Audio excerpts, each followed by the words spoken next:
99X, it's the Morning X. I'm Barnes, that's Leslie, and we have a very special guest in about 30 seconds. We love this special guest as well. You know what else we love, Barnes? We love our 99 experiment. It's our beer, award-winning beer, thanks to our friends at Mutation Brewing who developed it, and now you can get it at Mutation Brew or all over town. Ale, yeah, in Decatur, Nagel's Bagels in Cartersville, The Cellar in Noonan, Hop City, West End, and Krog Street. The list goes on and on. You want to check it out? Go to mutationbrew.com or inside the 99X app. Please welcome David Ryan Harris to the show. What is going on? David. Good morning. So good to see you. I think the last time I saw you like in the flesh, besides at a show, was at the LAX airport. I was going to say a baggage claim. Literally a baggage claim. Yeah. So you are just all over the place. We got to catch up on so many years and so many bands. I know. It's I'm a moving target. You are moving. I mean, you're just such a piece of this music scene, and now you're back here living, right? Yes.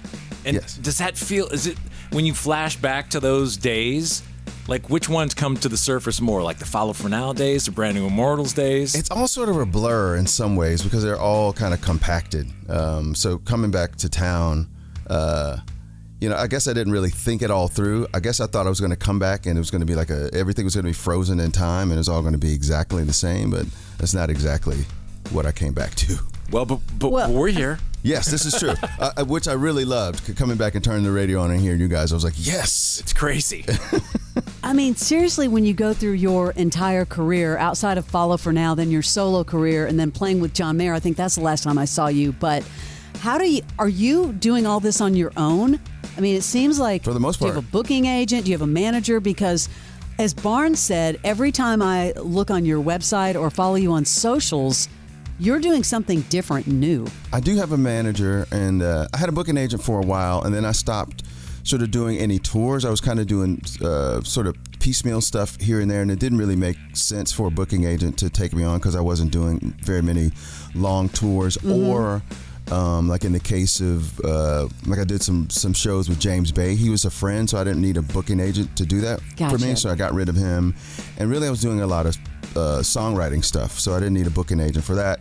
So I kind of kept my manager, and we just because the operation was relatively small, we could kind of pivot and do stuff as we sort of felt. I just missed you in Europe. What were you over there? You were with some big group. I was over there with Scary Pockets. Okay, Scary Pockets. Yes. Yeah, we missed each other by a few miles and days. Because I saw you were on there. I saw you posting about it. And I was like, what? Yeah. I mean, you literally are everywhere. How does the John Mayer thing work? I know you know John from so many years ago, and you play on the road with him. Do you record with him at all? No, I don't know if you guys know it or not. He's a pretty good guitar player, so he has some talent. A little bit, yeah. No, he does all the guitar stuff, and he doesn't really do much in the way of co-writing. So, and most of the recording stuff is over a really long period of time. Fortunately, he doesn't do the sort of thing where you go in for a month and record, and do a record. Some of his stuff he does over a really long period of time, so it doesn't make sense for him to have me sitting around for. I'm assuming you know the history of how he ended up here on our show. Do you know that story? No, tell me. Oh, I thought you knew this. So we were doing some stupid game called Elevator from Hell one morning where we would play these songs that were twisted versions of songs, and there was a contestant or 3 or 4 contestants, but one of them was John. And at that point, we did not know who this guy was. He worked at American Sound and Video. And so he comes up here. Oh no, he gets on the phone. He wins the contest. And I said something about, well, what do you do for a living? And he said that. He said, but I really want to be a singer-songwriter.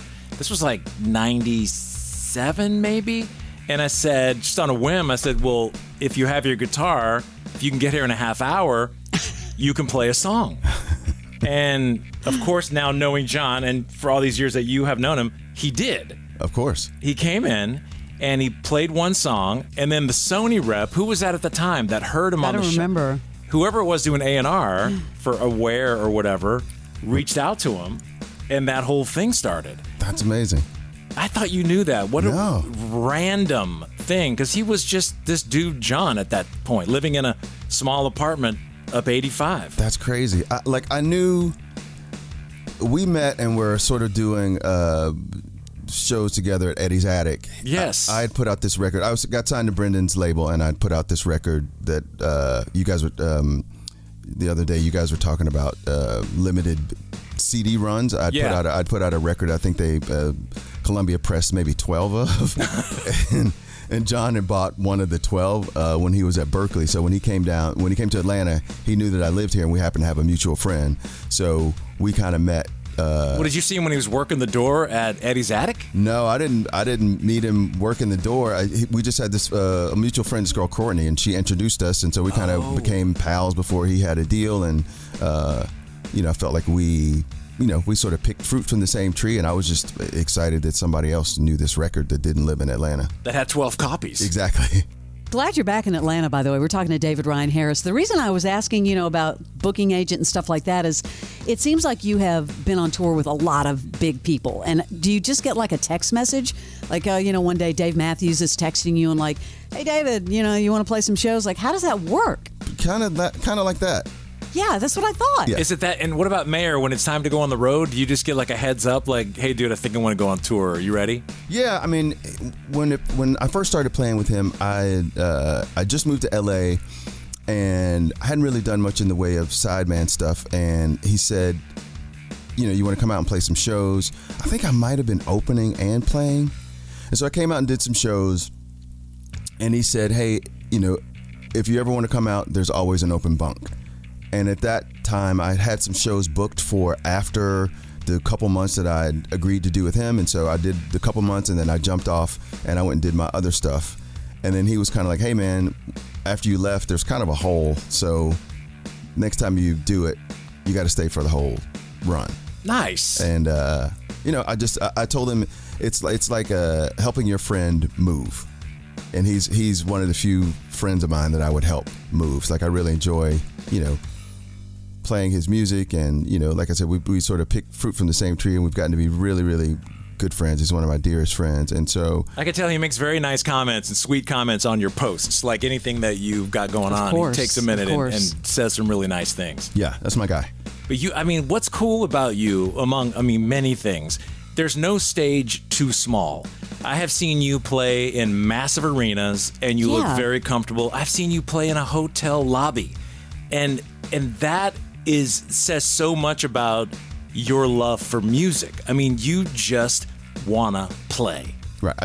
I want to connect, and so the smaller thing feels really good sometimes because I can make eye contact, I can really feel what my performance is doing, and you just feel sort of you feel the heartbeat of the room. And then obviously when you're playing in a larger thing, you just get the rush of there being so many people. So there's kind of similar rush, but it comes from two different sources. You know what I mean? Yeah, it's almost like two different drugs. Yeah. Well, would you perform for our lovely audience? We have 16, 17. We'd be on that hotel lobby level. Oh, sure. Let's do it. All right, we're going to take a break. We'll be back with David Ryan Harris.